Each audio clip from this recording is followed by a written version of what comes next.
ভবিষ্যৎ ইঞ্জিনিয়ার খোলাখুলি করা শিখছে এখন থেকে। ইঞ্জিনিয়ারের দরকার নাই শোনা, আমার ছেলে দুইটা আমাদের একটু ভালো থাকে।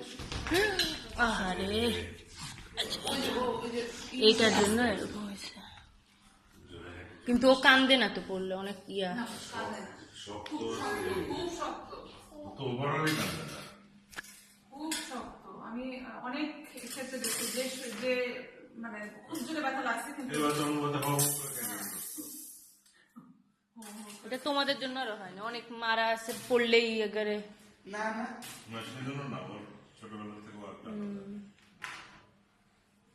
প্রথম একদিন দুদিন কাঁদছে, তারপর থেকে কান্না বন্ধ। তো মা বলছিল না মন ওকে একটু নাক কান গলা দেখাও, কাঁদে না কেন, কোনো সমস্যা নাকি? যে আমার ছিল যে ওই জন্য। হ্যাঁ